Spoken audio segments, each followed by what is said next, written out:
আমি তোমার সামনে উপস্থিত থাকি, আমি দেখতে থাকি। মদের আড্ডায়, রাত গভীরে জুয়ার আড্ডায়, নারীর আড্ডায়, এটাও আমি দেখি। তাহাজ্জুদের সেজদায় চোখের পানি ফেলছে, আমি তাও দেখি। দেখি কিনা বলেন? আল্লাহ তাআলা দেখতে থাকে, আল্লাহ তাআলা দেখতে থাকে। আব্বা, আল্লাহ তাআলা দেখতে থাকে। আল্লাহ আমাদেরকে বুঝ দান করে। এজন্য আমি একটা ছেলে, একজন বাবা, আপনাদেরকে বলি আমার প্রথম কথা। দ্বিতীয় প্রসঙ্গ আমি বললে ইনশাআল্লাহ আরেকটা প্রসঙ্গ যে আয়াতগুলো পড়ছি সেটা বলবো। প্রসঙ্গ হলো এইটা, আপনারা আপনাদের অভিভাবক যারা আছেন, যারা ছেলের বাবা, মেয়ের বাবা, যারা স্ত্রীর স্বামী, আল্লাহর কসম আপনাদের প্রথম জিম্মাদারি আপনাদের পরিবারের ঈমান, আমল, আখিরাত। এটা আপনার প্রথম মুসলমান হিসাবে আমাদের প্রথম জিম্মাদারি আমাদের অধীনস্থদের ঈমান, আমল, আখিরাত। এটার বোঝাপড়া করেন। বিদেশ পড়ে, চাকরি পড়ে, ব্যবসা পড়ে, দোকান পড়ে, এটার বোঝাপড়া করেন, এটার বোঝাপড়া করে। আপনি তার সাথে এই বুঝপড়া করেন। আমাদেরকে শয়তান উল্টা বুঝাই দিছে। বয়স্ক মানুষ, মুসলমান, দাড়িওয়ালা মানুষ কয় কি, জি ফুতরে আপনার কাউরে বিদেশ পাঠাইছি, কাউরে ব্যবসা লইয়া দিছি, বিয়ে করবো কইছে, বিয়ে করাই দিছি, গদ্দুয়ার করে দিছি। হুজুর এখন যদি আল্লাহ খোদা না মানে, নামাজ রোজা না করে, আমি কি করতে পারি? এইনি কথা ছিল ইসলামের, এইনি কথা ছিল। ইসলাম বুঝি আপনাকে বলছে আপনি গদ্দুয়ার, বিল্ডিং, দালান, টাকা পয়সার ব্যবস্থা করে দেন, আর নামাজ রোজার দায়িত্ব হলো তার নিজের। এটা নিয়ে ইসলামের বক্তব্য। তা আপনি তো উল্টায় ফেললেন। কোরআনুল কারীমে আল্লাহ বলেন ওয়ামুর আহলাকা বিসসালাহ ওয়াসতাবির আলাইহা। আপনি আপনার পরিবারের সদস্যদেরকে নামাজের আদেশ করুন। এটা আমাদের অভিভাবকদের দায়িত্ব। আমাদের অভিভাবক আল্লাহ তাআলা কোরআনুল কারীমের মধ্যে বলছেন, একটা আয়াত খেয়াল করেন। কোরআনুল কারীমে আল্লাহ বলেন ইয়া আইয়ুহান নাবিয়্যু কুল লিআজওয়াজিকা ওয়া বানাতিকা ওয়া নিসাইল মুমিনিন ইউদনিনা আলাইহিন্না মিন জালাবিবিহিন্না। আল্লাহ তাআলা বলেন, হে নবী, আপনি আপনার স্ত্রীদেরকে বলেন, আপনি আপনার মেয়েদেরকে বলেন, আপনি সমস্ত ঈমানদার নারীদেরকে বলেন, তারা যেন শতভাগ তাদের চেহারা সহ ঢেকে, ঢিলে ঢালা বোরখায় আবৃত করে শরীর ঢেকে নেয়। বোরখা যেন করে, পরে পর্দায় যেন ঢাকে চেহারা সহ। জিলবাব, জালাবিব মানে চেহারা সহ ঢেকে বোরখা। তো এই আয়াতে আপনি একটা জিনিস খেয়াল করেন, আল্লাহ তাআলা আলাদা করে বলছে, হে নবী, আপনি আপনার স্ত্রীদেরকে বলেন, আপনার মেয়েদেরকে বলেন এবং ঈমানদার নারীদেরকে বলেন। আলাদা করে বললেন কেন? রাসূলুল্লাহ সাল্লাল্লাহু আলাইহি ওয়াসাল্লামের স্ত্রীরাও তো ঈমানদার, নবীজির মেয়েরাও তো ঈমানদার, আর এমনি ঈমানদার মহিলাও তো ঈমানদার। আপনি সমস্ত ঈমানদার মহিলাদেরকে বলেন, তাইলে তো চলতো। এখানে স্ত্রীরাও অন্তর্ভুক্ত, মেয়েরাও অন্তর্ভুক্ত। কিন্তু আল্লাহ তাআলা জিম্মাদারি বুঝাইছেন, আপনি একজন স্বামী, অতএব আপনার স্ত্রীদেরকে বলেন। আপনি একজন বাবা, অতএব আপনি আপনার মেয়েদেরকে বলেন। আপনি একজন নবী, অতএব আপনি ঈমানদার নারীদেরকে বলেন। আলাদা করে বলছি। তাহলে একজন মুসলিম বাবার দায়িত্ব তার কন্যাদেরকে পর্দার কথা শতভাগ বলা, বাধ্য করা, এটা ঈমানদার বাবার ফরজে আইন, জিম্মাদারি। একজন স্বামীর দায়িত্ব, খোদার কসম, ঈমানদার স্বামী যদি হয় মুসলমান, তার স্ত্রীকে পর্দার মধ্যে রাখা এটা তার দায়িত্ব, এটা তার দায়িত্ব। শুধু বাজার করে দেওয়া দায়িত্ব না, এটা আপনার জিম্মাদারি। আপনার স্ত্রী বেপর্দা, এর জন্য আপনি জবাবদিহি করতে হবে। আপনার মেয়ে বেপর্দা, এর জন্য আপনি জবাবদিহি করতে হবে। আপনারা অনেকেই জানেন, অনেকেই এ কথাটা শুনছেনও, দাইয়ুস জান্নাতে যাবে না, এটা জানেন? কথা বলেন না। নবীজি সাল্লাল্লাহু আলাইহি সাল্লাম বলছে দাইয়ুসের জন্য জান্নাত হারাম। এখন প্রশ্ন হলো দাইয়ুস মানে কি? আমাদের সমাজ মনে করে মহিলাকে বলে দাইয়ুস, যে মহিলা বেপর্দা করে, এই বেডিরে কয় মানুষের দাইয়ুস, তাই মহিলা দাইয়ুস মহিলা। অথচ বিশ্বাস করেন নবীজি সাল্লাল্লাহু আলাইহি সাল্লাম বলছে দাইয়ুস মূলত মহিলা না, দাইয়ুস হলো পুরুষ। পুরুষ দাইয়ুস এই শব্দটি পুরুষবাচক শব্দ। ওয়াদাইয়ুস আল্লাযী ইউকিররু আহলাহু আল খুবুস, এটা হাদিসের শব্দ। নবীজি বলছেন যে পুরুষ তার পরিবারের স্ত্রী কন্যা, তার পরিবারের নারীদেরকে অশ্লীলতা, গুনাহ, বেপরদিগি, বেহায়াপনা মেনে নিচ্ছে, যার অধীনে যেই মহিলারা আছে ওই পুরুষ, আল্লাহর নবী বলছে তাকে বলা হয় দাইয়ুস। ওই পুরুষের জন্য জান্নাত হারাম। আপনি বেঁচে থাকতে আপনার স্ত্রী বেপর্দা হয় কেন? আপনি বেঁচে থাকতে আপনার মেয়ে বেপর্দা হয় কেন? আপনি আমার এটা না বুঝলে আরো ভালো আলেম থেকে বুঝে নিন। বেপর্দা নারীর কথা তো আলাদা আছে। আল্লাহ নবী সাল্লাল্লাহু আলাইহি সাল্লাম বলেছে নিসাউন কাসিয়াতুন আরিয়াতুন মাইলাতুন মুমিলাতুন।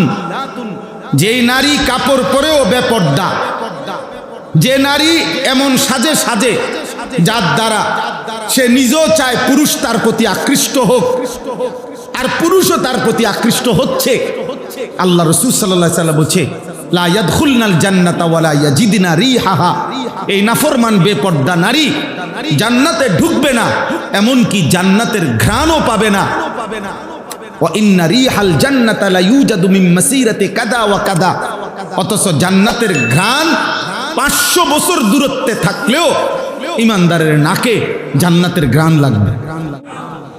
নবীজি সাল্লাল্লাহু আলাইহি সাল্লাম বলছেন, আরেকটি হাদিসে আল্লাহর নবী বলছেন, যে নারী বেপর্দা, যে নারী বেহায়া, যে নারী তার চুল খোঁপা খোঁপা উঁচু করে রাখে, যার দ্বারা পর পুরুষের চেহারা আকর্ষণ লাগে, আল্লাহর কসম নবী বলছে, আমার কাছে নির্ভরযোগ্য আরবি কিতাব আছে, আল্লাহর নবী বলছে ওই নারীকে দেখে, এই বেপর্দা নারীকে ইলআনুহুন্না ফা ইন্নাহুন্না মালউনাত, এমন নারীকে তোমরা অভিশাপ দাও, কারণ এই নারী অভিশপ্ত নারী, এই নারী অভিশপ্ত নারী। আমাদের মাদ্রাসাগুলো মহিলাদেরকে, মেয়েদেরকে এ কথা বলতে চায়, পর্দার হেফাজত শিখায়, আখলাকের হেফাজত শিখায়। আমরা এটা বলতে চাই, আমরা এটা বুঝাইতে চাই, আমরা আপনাদের কাছে বলতে চাই। এজন্য এই কষ্টের মাদ্রাসা, আপনাদের আয়োজন, আপনাদের যে জিম্মাদারি, যে আপনার মেয়েকে পর্দায় রাখা, আপনার স্ত্রীকে পর্দায় রাখা, আপনার বোনকে পর্দায় রাখা, এই দায়িত্বটা আদায় করে দেওয়ার জন্য, সহজ করে দেওয়ার জন্য আমাদের এই মাদ্রাসাগুলি। বলেন আলহামদুলিল্লাহ।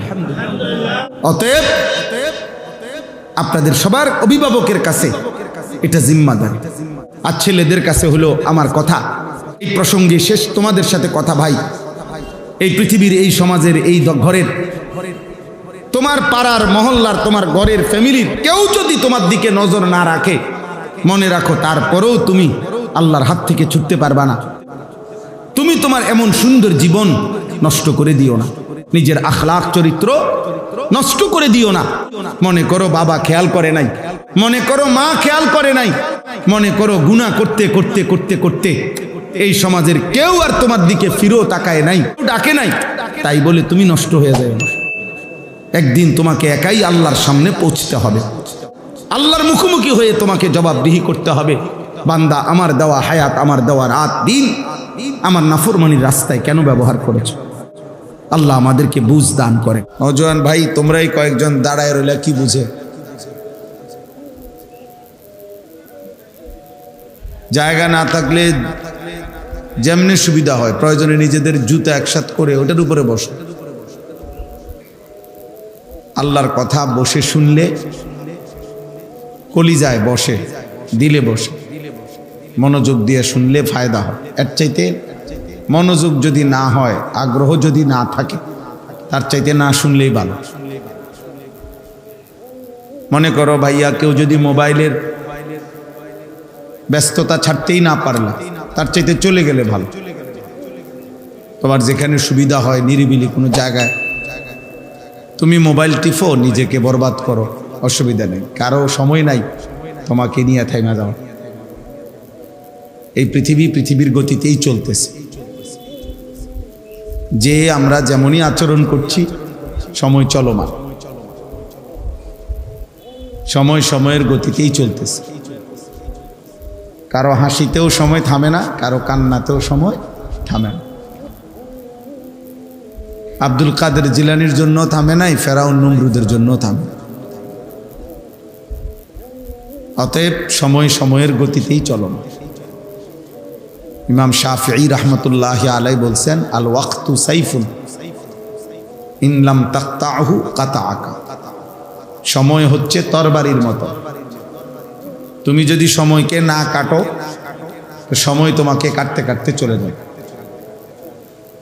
সময়কে কাটা মানে হলো তুমি যদি তোমার সময়কে ভাগ না করো,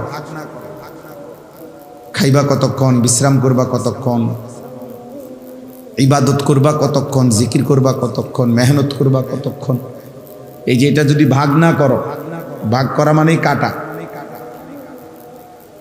আমার খাবারের টাইম 30 মিনিট, আমার বিশ্রামের টাইম 1.5 ঘন্টা, আমার অফিসের টাইম 8 ঘন্টা, ইত্যাদি ইত্যাদি, এইভাবে ভাগ করো। তিনি বলেন যদি তুমি তোমার সময়কে ভাগ না করো, না কাটো, তো সময় তোমার উপরে কাটতে কাটতে পার হয়েছে। যেই অবস্থায় আমরা থাকি না কেন, সুখে কিংবা দুঃখে, আনন্দে কিংবা পেরেশানিতে, সবচেয়ে সহজে বুঝবার উপায় হলো রাত্রেবেলা দেওয়াল ঘড়ি যখন ঘরে থাকে, লাইট ফ্যান লাইট নিভায়ে ফেললে, একদম চারিদিক চুপ নিশ্চুপ হলে তখন বোঝা যায়। আমি সব সময় অনেক সময় খেয়াল করি আমার বাসার দেওয়াল ঘড়িতে, আমার রুমে শুইলে বোঝা যায় চুপ হয়ে গেলে ঘড়ির সেকেন্ডের কাটাটা কাট কাট কাট কাট কাট কাট করে ঘুরতেছে। তা না আমি বুঝি, প্রায় সময় বিবিরে বলি যে দেখো সময় আমারে কাটতে কাটতে চলে যাচ্ছে, সময় আমারে পার করে চলে যাচ্ছে। শুইছি যেই টাইমে, উঠলে দেখি 4 ঘন্টা নাই, শুইছি যেই টাইমে, উঠলে দেখি 6 ঘন্টা নাই। এভাবেই জিন্দেগি। ওয়াহুয়াল্লাযী জাআলাল লাইলা ওয়ান নাহারা খিলফাতান লিমান আরাদা আন ইয়াযাক্কারা আও আরাদা শুকুরা। আল্লাহ তাআলা বলেন, আল্লাহই রাত এবং দিন পর্যায়ক্রমে বানাচ্ছেন। যারা যারা আল্লাহ তাআলার ইবাদত করতে চায় তাদের জন্য, এবং যারা আল্লাহর শুকর আদায় করতে চায় তাদের জন্য। খিলফাতান মানে পর্যায়ক্রমে, একবার রাত একবার দিন, একবার রাত একবার দিন। আল্লাহ তাআলা বলেন এটা আমি করছি। প্রতিটা রাত আসে আমি আল্লাহর ফয়সালায়, প্রতিটা ভোর হয় আমি আল্লাহর সিদ্ধান্ত। ইউকাল্লিবুল্লাহুল লাইলা ওয়ান নাহারা। আল্লাহ তাআলা বলেন আল্লাহই রাত্র এবং দিন পরিবর্তন করে থাকে, এবং সেটা ইবাদত বন্দিগি, আল্লাহর গোলামি এর জন্য। কোনো দুষ্ট চরিত্রহীন, কোনো লম্পট, কোনো বেহায়া, কোনো হারাম উপার্জনকারী নাফরমান পাপীর জন্য রাত আসেও না, দিনও আসে। রাত্রি আসে এই জন্য বান্দা মাগরিব এশা ফজর পড়তে হবে, তাহাজ্জুদ। দিন আসে এই জন্য বান্দা হালাল উপার্জন করবে, আল্লাহর ইবাদত ফজর জোহর আসর করবে। ফরমাবরদারদের জন্য, আনুগত্যশীল বান্দাদের জন্য। এই জন্য দোস্ত, প্রত্যেক সেকেন্ড আল্লাহ তাআলা বদলা। ইন্না ইদ্দাতাশ শুহুরি ইনদাল্লাহি 12 শাহরান ফি কিতাবিল্লাহ ইয়াওমা খালাকাস সামাওয়াতি ওয়াল আরদ। আল্লাহ তাআলা বলেন আসমান এবং জমিন সৃষ্টির শুরুর দিন থেকে আমি আল্লাহর তাকদীরের ফয়সালা অনুপাতে পৃথিবী সৃষ্টির প্রথম দিনেই, শুরুতেই, সূচনাতেই আমি 12টি মাস আমি আল্লাহই নির্ধারণ করে দিয়েছি। এই জন্য আরবিতে হিসাব করলেও 12 মাসে বছর, ইংরেজি হিসাব করলেও 12 মাসে বছর, বাংলা হিসাব করলেও 12 মাসে বছর। তো এই 12 মাসে বছর কেন? 12 এই সংখ্যাটি কে ঠিক করল?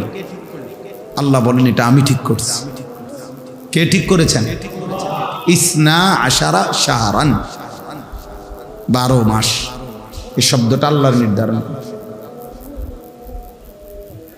এই জন্য দোস্ত এটা জরুরি আমাদের প্রত্যেকের বোঝা, ছোট বড় সবার।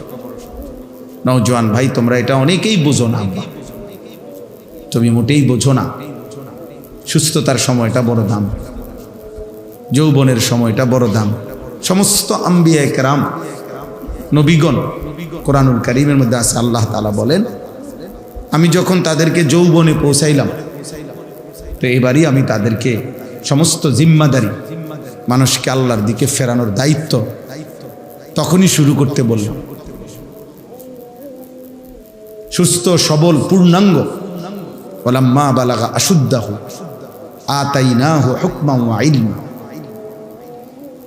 যখন যৌবন পূর্ণ হলো, আমি আল্লাহ তাআলা হিকমত, ইলম দান করলাম। আল্লাহ তাআলা সবচেয়ে বেশি নিয়ামত বান্দা প্রাপ্ত হয় যৌবনকাল,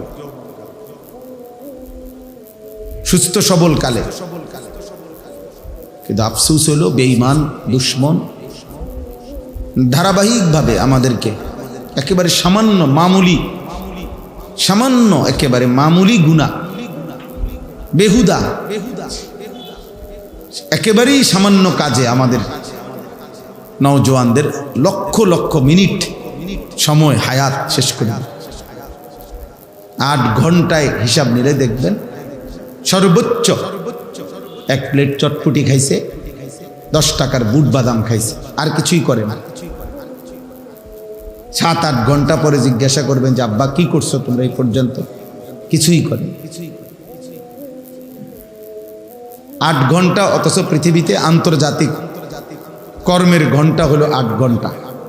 8 ঘন্টাতেই শ্রমিকের ঘন্টা, ডিউটি। 8 ঘন্টাতেই বেতন হয়। 8 ঘন্টার কর্মস্থলের কর্ম দিয়েই লক্ষ লক্ষ মিল, ফ্যাক্টরি, গার্মেন্টস কর্মস্থল চলে। 8 ঘন্টা ডিউটি, এটা আন্তর্জাতিক টাইম, স্ট্যান্ডার্ড টাইম।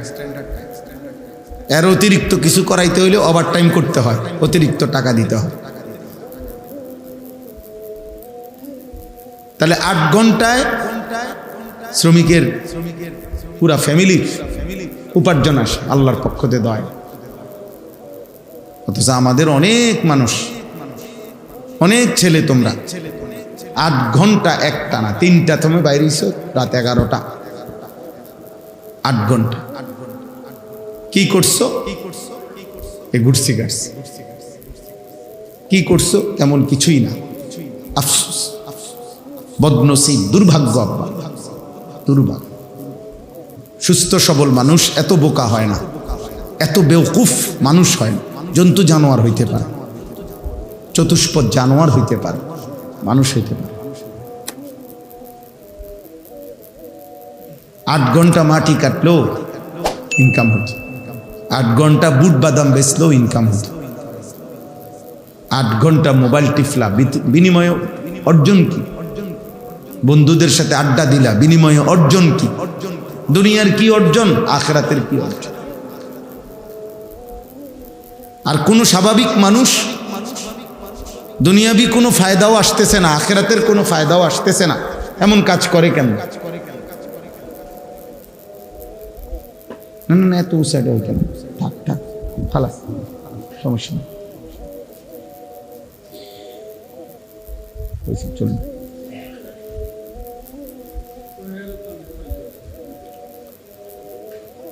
তো এই জন্য ভাই অত একটা বালিশ নিয়ে আসেন, তাহলে তো হলো ছোট একটা বালিশটা, ছোট সাইজের।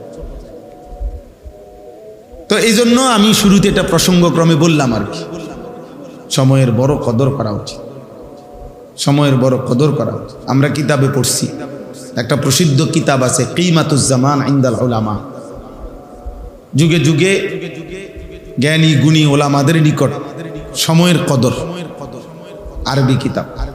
সারা পৃথিবী বিখ্যাত বুজুর্গ আলেম শেখ আব্দুল ফাত্তাহ আবু গুদ্দা রাহমাতুল্লাহ আলাইহি, উনি লিখছেন আরব বিশ্বের সবচেয়ে জনপ্রিয় কিতাবের একটা কিতাব। ওই কিতাবের মধ্যে আছে, এক বুজুর্গকে একজন সাধারণ মানুষ আইসা বলছে, হজরত আমি আপনার সাথে কিছু কথাবার্তা বলবো। তো উনি বলছে কোনো দিনই মাসআলা? বলছে না, এমনি একটু কথা বলুন, এমনি কত সাধারণ কথা, আর স্বাভাবিক কথাবার্তা, গপসপ মারণ আর কি, এমনি একটু বলুন আর কি।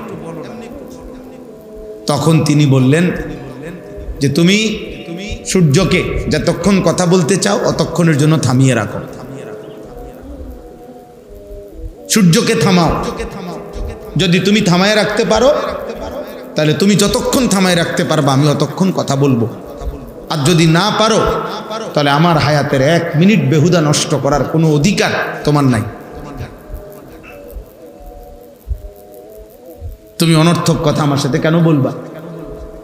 সময় যদি এমন হইতো যে তোমার যায় আমার যায় না, এমন তো 10টা যদি 10:30 বাজে, এই আধা ঘন্টা তো তোমারও 10:30, আমারও 10:30।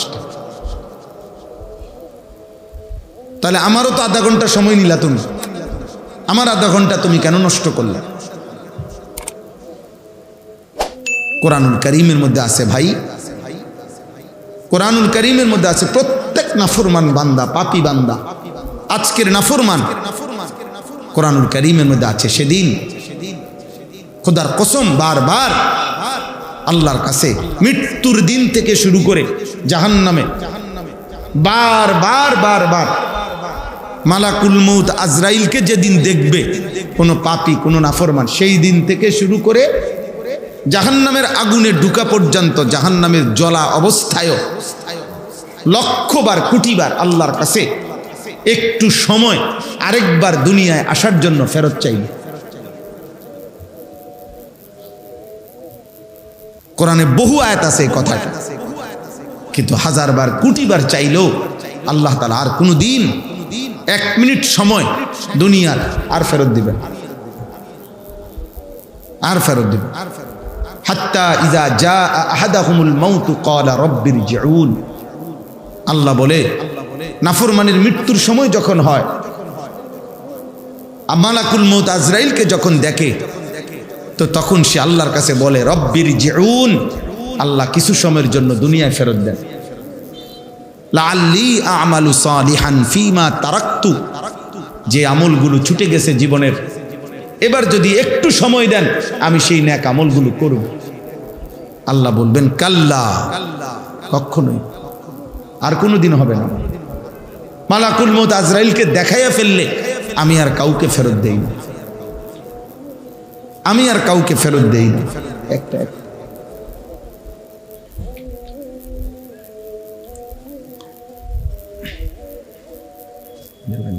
খালাস, মাশাআল্লাহ, জাযাকাল্লাহ। তো এইটা বলবো, কোরআনুল কারীমের মধ্যে আছে ওয়া আনফিকু মিম্মা রাযাকনাকুম। ওই ছেলে, এই বেটা বেয়াদব, মোবাইল তুললি কেন? এই বেটা ওঠ, বেটা ওঠ, বেটা বেয়াদব ওঠ, ওঠ বেটা এখান থেকে ওঠ, গাদ্দার বেটা। কার সাথে ফাজলামি করো?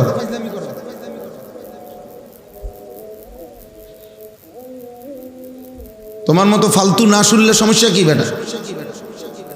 চিন্তা করছি সাহস কত।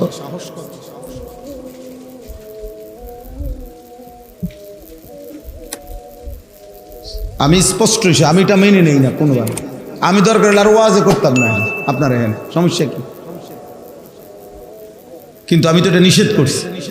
আমি সুন্দর করে বলছি কিনা ভাই বলে, বুঝাইয়া বলছি কিনা? আবার চলে যাওয়ার অনুমতি দিছি যে আপনি চলে যান, অসুবিধা কি? আমি নির্দিষ্ট কোনো সংখ্যা নিয়ে বয়ান করতে হবে এমন কোনো জরুরি না যে আমার শ্রোতা 1000-এর কম হইলে আমার জন্য লজ্জা, অপমান। না না, আমি তো স্পষ্ট আমার মনে আছে, বিগত দিনে এমনও সময় বয়ান করছি যেদিন আমার সামনে মাগরিবের পরে বয়ান যখন আমি শুরু করছি, একজন শ্রোতাও তখনও বসে নাই। কসম খোদা, আমি তখনও বয়ান শুরু করে দিছি। আমার জীবনে 2, 4, 5, 10 জন মানুষের সামনেও আমি ঘন্টার পর ঘন্টা বয়ান করছি। আল্লাহর জন্য বলা, আল্লাহর জন্য বলা। এইখানে যখন কিচ্ছু ছিল না, সামান্য কিছু, তখন আমি আসছি। এই জন্য আইসা বললাম ইসমাইল বাইরে, যেতটুকু আমার মনে আছে, বললাম যে বড়ি কই। ওই সময় উনি আমারে বড়ি খাওয়াইছিল। বললাম একটা কবর ছিল, সেটা কই। তাইলে আব্বা, এটা আমাদের বুঝা উচিত। আল্লাহ তাআলা কোরআনুল কারীমের মধ্যে বলছে ওয়া আনফিকু মিম্মা রাযাকনাকুম মিন ক্বাবলি আন ইয়াতিয়া আহাদাকুমুল মাউত ফায়াকুলা রাব্বি লাউলা আখারতানি ইলা আজালিন করিব। এই একই কথা আল্লাহ তাআলা বলে, বান্দা আল্লাহর দেওয়া রিজিক থেকে এখন খরচ করো। সেদিন যখন মৃত্যু আসবে, সেদিন তুমিই বলবে আল্লাহ আমাকে একটু সময় দেন। ফাআসাদ্দাকা, আমি যা আছে সব আপনার রাস্তায় দান করে দিবে। আল্লাহ বলবে না, আর দেব না। এই যে একটু সময় চাই।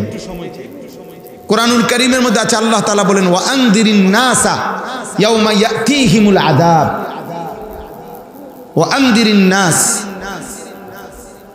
হে নবী আপনি তাদেরকে কিয়ামত দিবসের আযাবের ভয় দেখান, যেদিন আল্লাহর আযাব আসবে।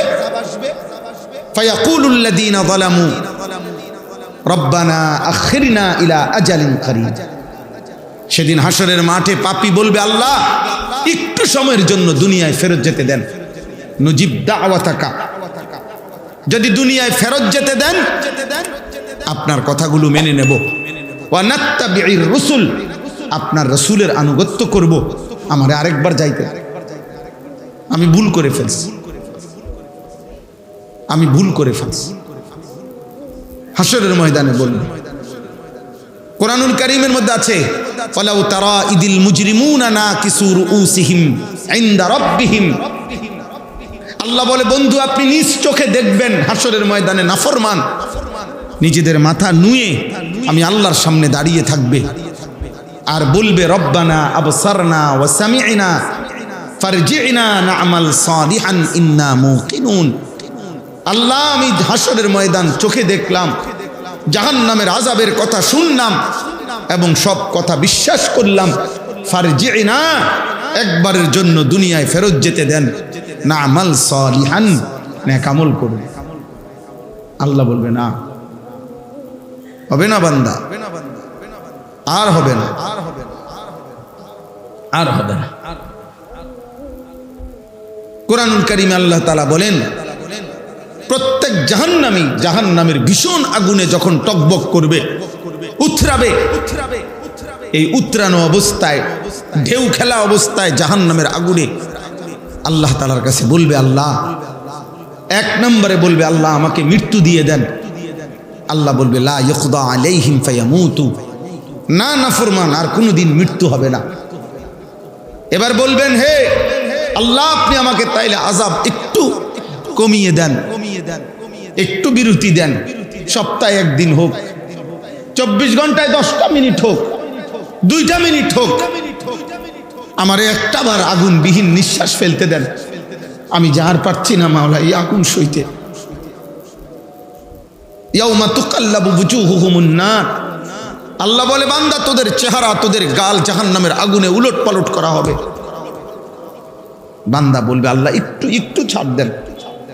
আল্লাহ বলবেন ওয়ালা ইউখাফফাফু মিন আযাবিহা, না বান্দা 1 সেকেন্ডের জন্য জাহান্নামের আগুন বিরতি হবে না, 1 সেকেন্ড না, আর না। 3 নম্বরে এবার জাহান্নামী বলবে রব্বানা আখরিজনা না'মাল সালিহান গায়রাল্লাযী কুন্না না'মাল, আল্লাহ তাহলে আমারে একটা বারের জন্য দুনিয়ায় ফেরত যেতে দেন, যে আমলগুলো ছুটে গেছে করি নাই, এবার গেলে সেই আমলগুলো করব। প্রিয় ছেলেরা, বা কেউ তোদেরকে বলবে রে বাপ মোবাইল তোদের এক একজনের চরিত্র কুত্তার মতো বানায় ফেলছে, নারী দেখতে দেখতে, উলঙ্গ ছবি দেখতে দেখতে, জিনা আর ব্যভিচারের দৃশ্য দেখতে দেখতে তোদের চেহারা কালো বানায় ফেলছ। চেহারা দেখলেই বোঝা যায় জীবনটা জানোয়ারের মতো, হাইওয়ানের মতো। কতদিন গেছে সেজদা নাই, কত রাত গেছে আল্লাহকে একটা সেজদা দাও নাই, কতদিন গেছে একটা সেজদা দাও নাই। সেজদাবিহীন জীবন জানোয়ারের জীবন, সেজদাবিহীন জীবন কুত্তার জীবন, সেজদাবিহীন জীবন কুত্তার জীবন, সেজদাবিহীন জীবন জানোয়ারের জীবন, সেজদাবিহীন জীবন অভিশপ্ত জীবন, মালউনের জীবন।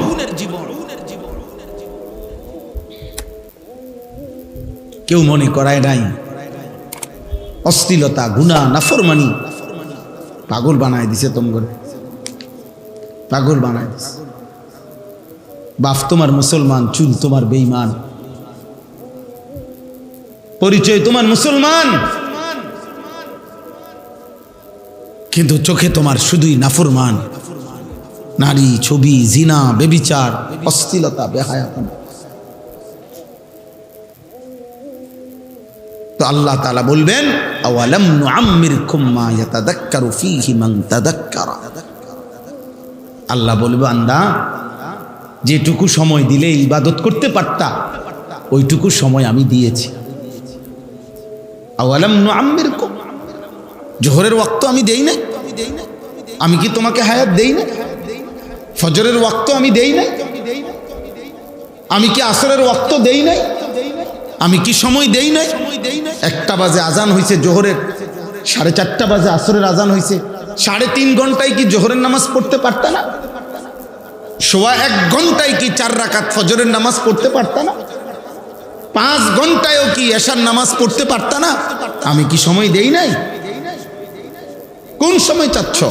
আমি তো সময় দিয়েই আনছি কবরে, আমি তো সময় দিয়েই আনছি না ফরমান।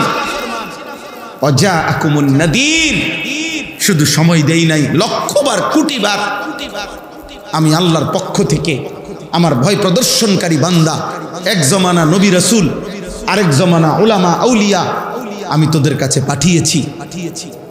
কেন আমার কথা পাত্তা দিলা না? সেদিন আমি কি কথাটা একবার বলছি? প্রতিদিনে একবার আজান হইছে। ফাযুকু, অতএব এখন আর সময় হবে না। ফাযুকু, জাহান্নামের আযাব করো। ফামা লিয-যালিমিনা মিন নাসীর। আল্লাহ বলেন আজ এই পুরা হাসরে জাহান্নামে কোন নাফরমানের জন্য কোনো বন্ধু, সঙ্গী, সাহায্যকারী আর মিলবে না, আর মিলবে।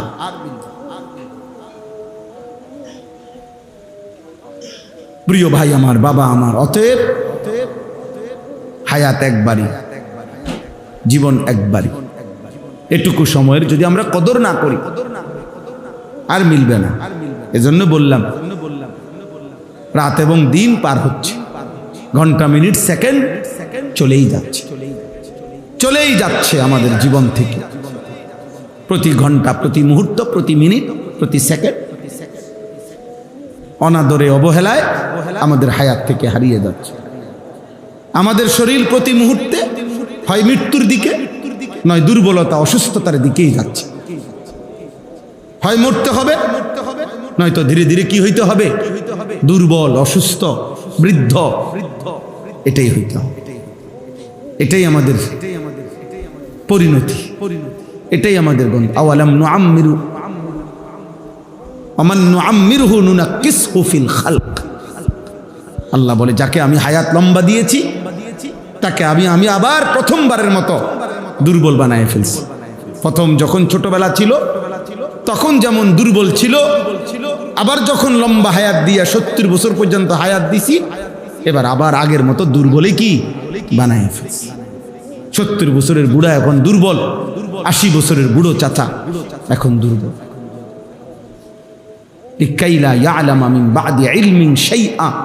আল্লাহ বলেন অনেককে আমি এতটা দুর্বল বানাই, কোরআনে আছে, অনেককে আমি এতটা বৃদ্ধ বানাই যে একটা পর্যায়ে সে আর বিগত 60 বছরের, 70 বছরের কিছুই মনে থাকে না। লা ইয়ালামা মিন বাদি ইলমিন শাইআ, আর কিছুই বলতে পারে না, আর কিছুই জানে না। এটাকে আরজালুল উমর বলে, একেবারেই শেষ অবস্থা, শেষ বয়স, যে বয়সে আর কোনো স্মৃতিশক্তি কাজ করে না, ব্রেন কাজ করে না। তাইলে কথার প্রসঙ্গে আমি বললাম এটা আমাদের প্রত্যেকের উচিত আমাদের হায়াতের কদর করা। আল্লাহ আমাদেরকে তৌফিক দান করে। নবীজি সাল্লাল্লাহু আলাইহি সাল্লাম বলছেন নি'মাতানে মাগবুনুন ফীহিমা কাসীরুম মিনান নাস আস-সিহহাতু ওয়াল ফারাগ। দুইটি নিয়ামত এমন বান্দার কাছে যখন থাকে সে ধোঁকা খায়, কদর করে, সে মনে করে আছে তো শেষ হবে না। আল্লাহ বলে যতক্ষণ এই দুইটা নিয়ামত থাকে, নবীজি বলেন সে ধোঁকা খায়, মাগবুন, সে প্রতারিত হয়, ধোঁকা খায়। একটা হলো as-sihhatu, সুস্থতা। সুস্থতা যখন থাকে সে মোটেই বুঝতে চায় না একদিন অসুস্থ হবে, একদিন দুর্বল হবে, একদিন চোখের শক্তি, কানের শক্তি, হাত পায়ের শক্তিগুলো ক্ষয়ে যাবে, এটা তার মনে থাকে। আর 2 নাম্বার হলো ওয়াল ফারাগ, যখন তার অবসর আছে, সুযোগ আছে মেহনত করার, ইবাদত করার, তখন সে ধোঁকা খায়। এখনো বহুত সময় বাকি, এখনো মাত্র 14 বছর, এখনো মাত্র 16 বছর, এখনো মাত্র 20 বছর, এখনো মাত্র উঠতি বয়স, ধোঁকা খায়, ধোঁকা খায়। আল্লাহ নবী সাল্লাল্লাহু আলাইহি সাল্লাম বলেন, এই দুই নিয়ামত পেয়ে বান্দা ধোঁকা খায়। একদিন দেখে সুস্থতাও নাই অথবা হায়াত নাই, হয় দুর্বল হয়ে গেছে আর নাই তো কবরে চলে গেছে, কবরে চলে গেছে। আল্লাহ আমাদেরকে বুঝ দান করে। আমাদের এটা প্রত্যেকের, একটা ছেলে ভাবো, এমন সুন্দর জীবন কেন নষ্ট করে দিবা, এমন হায়াত কেন নষ্ট করে দিবা? ধরে নাও এই সমাজের কেউ তোমার দিকে, তোমারে কেউ ধরতে পারলো না, ছুঁইতে পারলো না, তোমার চুল দেখা, চেহারা দেখা, তোমার এই অসৎ বেঈমানের মতো চুল চেহারা দেখে তোমাদের অনেক যুবককে আব্বা মানুষ কলিজা দিয়া ঘৃণা করে, এজন্য কেউ ডাকে না, কেউ ফিরাইতে চায় না, মনে করে যে এই চুল চেহারা আর সাথে যে 2-3টা দোস্ত তার সাথে, এগুলা চোর না ডাকাত, সন্ত্রাসী না চাঁদাবাজ, কোনটারে ধরে বয়, কোনটারে কোপ দিয়া লায়, বাধ্য তার মতো সে নষ্ট হয়ে যাক, ফেলে দাও। পচা জিনিস ধরতে নাই, নষ্ট জিনিস ধরতে নাই, ডাকতে নাই, আবর্জনা ঘরে রাখতে নাই, বাধ্য বখাটের মতো চলুক।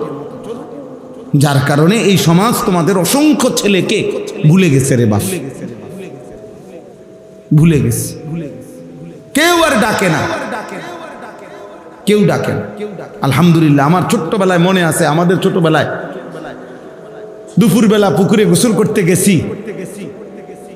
তো আমাদের নানার বাড়িতে একটা বট গাছ ছিল, বট গাছের একটা ডাল ছিল পুকুরের পাশে, এটা দিয়ে বারবার উঠতাম আর লাফ দিতাম পানি, ফলে গোসল করতে দেরি হয়েছে। কমপক্ষে 5 জন আইসা, একবার ছোট মামা, একবার বড় মামা, একবার মামা তো ভাই, এমন আপন জন অথবা গ্রামের স্বাস্থ্য নানা, ওনারা পর্যন্ত ডাক দিয়া দিয়া উঠাই দিছে, ওঠ দুষ্টামি করস, এখনো এতক্ষণ লাগেনি গোসল করতে। তো 5 জনে উঠাই দিছে। আমাদের গোসলের এই দেরিটাকে ওনারা মনে করছে আমরা দুষ্টামি।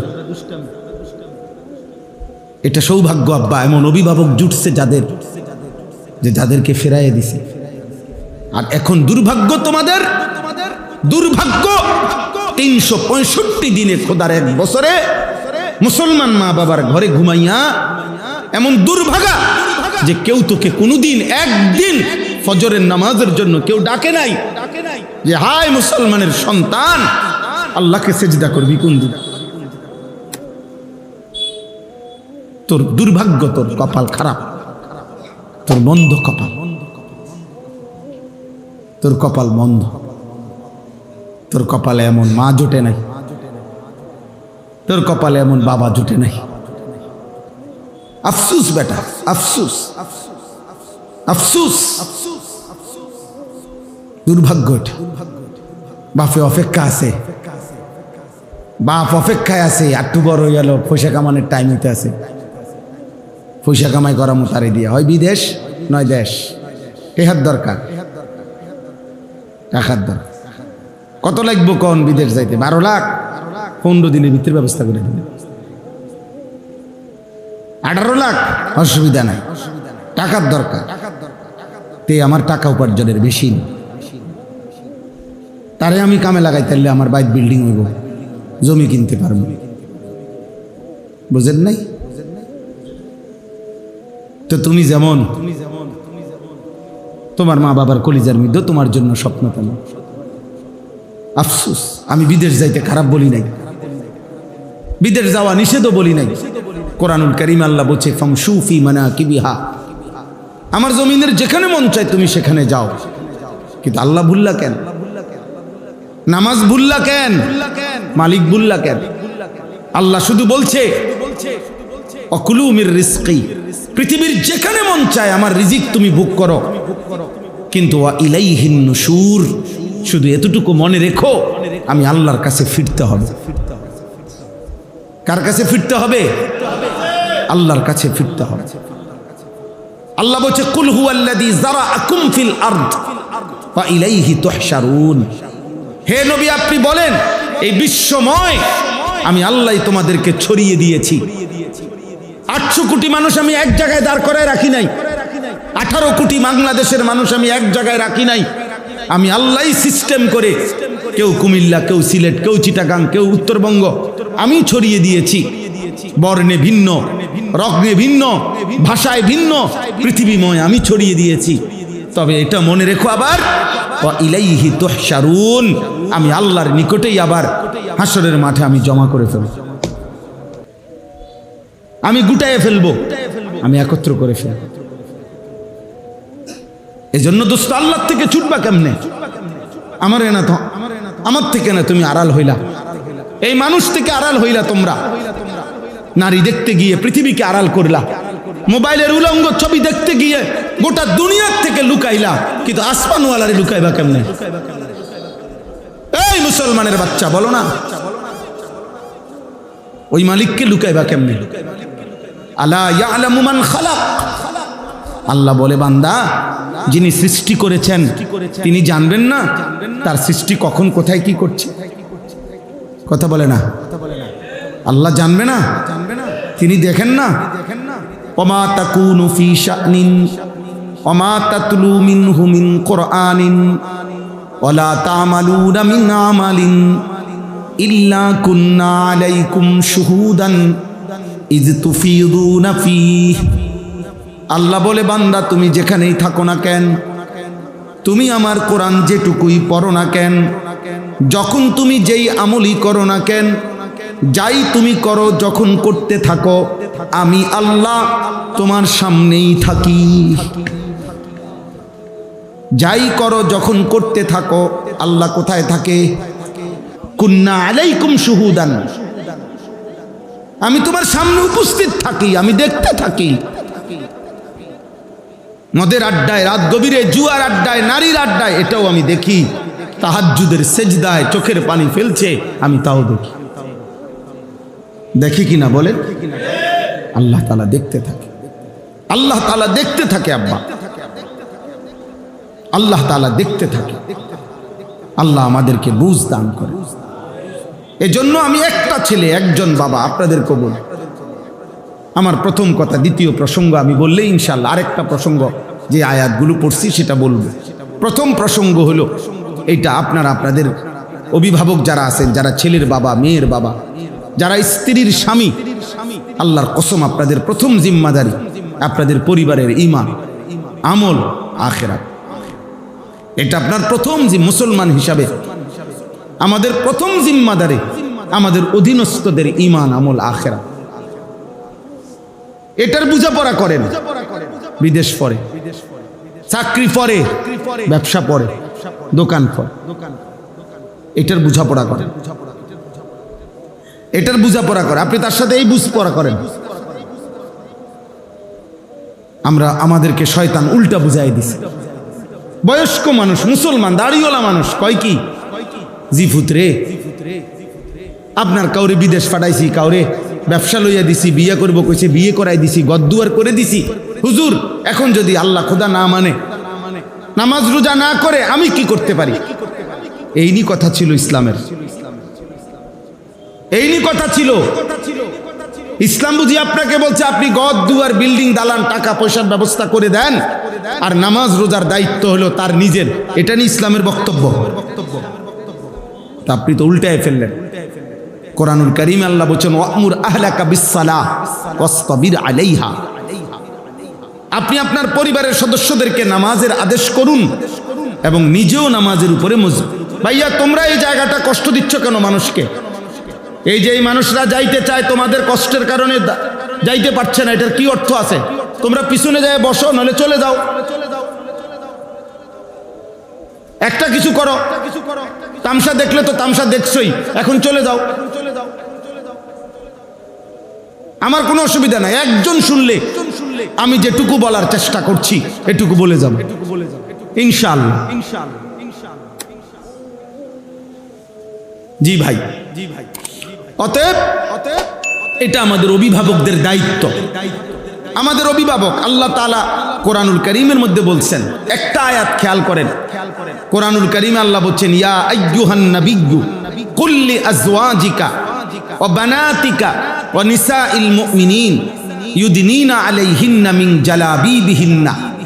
আল্লাহ তাআলা বলেন, হে নবী, আপনি আপনার স্ত্রীদেরকে বলেন, আপনি আপনার মেয়েদেরকে বলেন, আপনি সমস্ত ঈমানদার নারীদেরকে বলেন, তারা যেন শতভাগ তাদের চেহারা সহ ঢেকে ঢিলে ঢালা বোরখায় আবৃত করে শরীর ঢেকে নেয়। বোরখা যেন করে পরে, পর্দায় যেন ঢাকে চেহারা সহ। জিলবাব জালাবিব মানে চেহারা সহ ঢেকে বোরখা। তো এই আয়াতে আপনি একটা জিনিস খেয়াল করেন, আল্লাহ তাআলা আলাদা করে বলছে, হে নবী, আপনি আপনার স্ত্রীদেরকে বলেন, আপনার মেয়েদেরকে বলেন এবং ঈমানদার নারীদেরকে বলেন। আলাদা করে বললেন কেন? রাসূলুল্লাহ সাল্লাল্লাহু আলাইহি ওয়াসাল্লামের স্ত্রীরাও তো ঈমানদার, নবীজির মেয়েরাও তো ঈমানদার, আর এমনি ঈমানদার মহিলাও তো ঈমানদার। আপনি সমস্ত ঈমানদার মহিলাদেরকে বলেন, তাইলে তো চলতো। এখানে স্ত্রীরাও অন্তর্ভুক্ত, মেয়েরাও অন্তর্ভুক্ত, কিন্তু আল্লাহ তাআলা জিম্মাদারি বুঝাইছেন, আপনি একজন স্বামী, অতএব আপনার স্ত্রীদেরকে বলেন। আপনি একজন বাবা, অতএব আপনি আপনার মেয়েদেরকে বলেন। আপনি একজন নবী, অতএব আপনি ঈমানদার নারীদেরকে বলেন। আলাদা করে বলছি।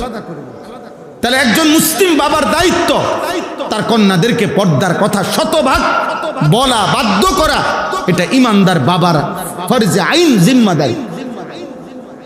একজন স্বামীর দায়িত্ব, খুদার কসম, ঈমানদার স্বামী যদি হয় মুসলমান, তার স্ত্রীকে পর্দার মধ্যে রাখা এটা তার দায়িত্ব, এটা তার দায়িত্ব। শুধু বাজার করে দেওয়া দায়িত্ব না, এটা আপনার জিম্মাদারি। আপনার স্ত্রী বেপর্দা, এর জন্য আপনি জবাবদিহি করতে হবে। আপনার মেয়ে বেপর্দা, এর জন্য আপনি জবাবদিহি করতে হবে। আপনারা অনেকেই জানেন, অনেকেই এই কথাটা শুনছেন যে দাইয়ুস জান্নাতে যাবে না, এটা জানেন? কথা বলেন না। নবীজি সাল্লাল্লাহু আলাইহি সাল্লাম বলছে দাইয়ুসের জন্য জান্নাত হারাম। এখন প্রশ্ন হলো দাইয়ুস মানে কি? আমাদের সমাজ মনে করে মহিলাকে বলে দাইয়ুস, যে মহিলা বেপর্দা করে, এই বেডিরে কয় মানুষে দাইয়ুস, কয় তাই মহিলা দাইয়ুস মহিলা। অথচ বিশ্বাস করেন নবীজি সাল্লাল্লাহু আলাইহি সাল্লাম বলছে দাইয়ুস মূলত মহিলা না, দাইয়ুস হলো পুরুষ। পুরুষ দাইয়ুস এই শব্দটি পুরুষবাচক শব্দ। ওয়াদ-দাইয়ুস আল্লাযী ইউকিররু আহলাহু আল খুবুস, এটা হাদিসের শব্দ। নবীজি বলছেন যে পুরুষ তার পরিবারের স্ত্রী কন্যা, তার পরিবারের নারীদেরকে অশ্লীলতা, গুনাহ, বেপরদিগি, বেহায়াপনা মেনে নিচ্ছে, যার অধীনে যেই মহিলারা আছে, ওই পুরুষ, আল্লাহর নবী বলছে তাকে বলা হয় দাইয়ুস। ওই পুরুষের জন্য জান্নাত হারাম। আপনি বেঁচে থাকতে আপনার স্ত্রী বেপর্দা হয় কেন? আপনি বেঁচে থাকতে আপনার মেয়ে বেপর্দা হয় কেন? আপনি আমার এটা না বুঝলে আরো ভালো আলেম থেকে বুঝে নিন। বেপর্দা নারীর কথা তো আলাদা আছে। আল্লাহ নবী সাল্লাল্লাহু আলাইহি সাল্লাম বলেছে নিসাউন কাসিয়াতুন আরিয়াতুন মাইলাতুন মুমিলাতুন, যে নারী কাপড় পরেও বেপর্দা, যে নারী এমন সাজে সাজে যার দ্বারা সে নিজেও চায় পুরুষ তার প্রতি আকৃষ্ট হোক, আর পুরুষও তার প্রতি আকৃষ্ট হচ্ছে। আল্লাহ রাসূল সাল্লাল্লাহু আলাইহি সাল্লাম বলছে লা ইয়াদখুলনাল জান্নাতা ওয়ালা ইয়াজিদনা রিহাহা, এই নাফরমান বেপর্দা নারী জান্নাতে ঢুকবে না, এমনকি জান্নাতের ঘ্রাণও পাবে না। ওয়া ইন্না রিহাল জান্নাতা লা ইউজাদু মিন মাসিরাতি কাদা ওয়া কাদা, অথচ জান্নাতের ঘ্রাণ 500 বছর দূরত্বে থাকলেও ঈমানদারের নাকে জান্নাতের ঘ্রাণ লাগবে। নবীজি সাল্লাল্লাহু আলাইহি সাল্লাম বলছেন। আরেকটি হাদিসে আল্লাহর নবী বলছেন যে নারী বেপর্দা, যে নারী বেহায়া, যে নারী তার চুল খোঁপা খোঁপা উঁচু করে রাখে, যার দ্বারা পর পুরুষের চেহারা আকর্ষণ লাগে, আল্লাহর কসম নবী বলছে, আমার কাছে নির্ভরযোগ্য আরবি কিতাব আছে, আল্লাহর নবী বলছে ওই নারীকে দেখে, এই বেপর্দা নারীকে ইলআনুহুন্না ফা ইন্নাহুন্না মালউনাত, এমন নারীকে তোমরা অভিশাপ দাও, কারণ এই নারী অভিশপ্ত নারী। এই নারী অভিশপ্ত নারী। আমাদের মাদ্রাসাগুলো মহিলাদেরকে, মেয়েদেরকে এ কথা বলতে চায়, পর্দার হেফাজত শিখায়, আখলাকের হেফাজত শিখায়। আমরা এটা বলতে চাই, আমরা এটা বুঝাইতে চাই, আমরা আপনাদের কাছে বলতে চাই। এজন্য এই কষ্টের মাদ্রাসা, আপনাদের আয়োজন, আপনাদের যে জিম্মাদারি, যে আপনার মেয়েকে পর্দায় রাখা, আপনার স্ত্রীকে পর্দায় রাখা, আপনার বোনকে পর্দায় রাখা, এই দায়িত্বটা আদায় করে দেওয়ার জন্য, সহজ করে দেওয়ার জন্য আমাদের এই মাদ্রাসাগুলি। বলেন আলহামদুলিল্লাহ। অতএব আপনাদের সবার অভিভাবকের কাছে এটা জিম্মাদারি। আর ছেলেদের কাছে হলো আমার কথা, এই প্রসঙ্গে শেষ তোমাদের সাথে কথা ভাই, এই পৃথিবীর, এই সমাজের, এই ঘরের, তোমার পাড়ার, মহল্লার, তোমার ঘরের, ফ্যামিলির কেউ যদি তোমার দিকে নজর না রাখে, মনে রাখো তারপরেও তুমি আল্লাহর হাত থেকে ছুটতে পারবা না। তুমি তোমার এমন সুন্দর জীবন নষ্ট করে দিও না, নিজের আখলাক চরিত্র নষ্ট করে দিও না।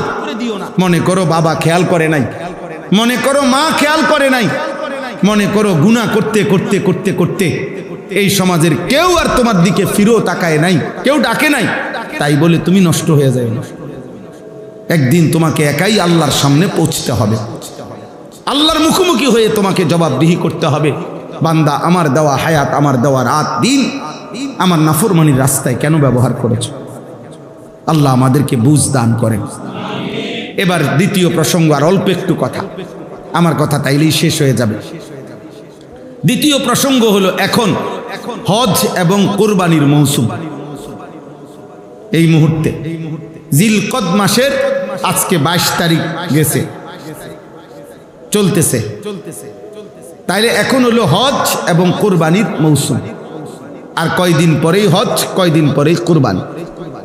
ইসলামের গুরুত্বপূর্ণ মৌলিক দুইটি বিধান, এই অল্প একটু আর বলতেছি। একটি হলো হজ, একটি হলো কোরবানি। হজ ফরজ ইবাদত, কোরবানি ওয়াজিব ইবাদত।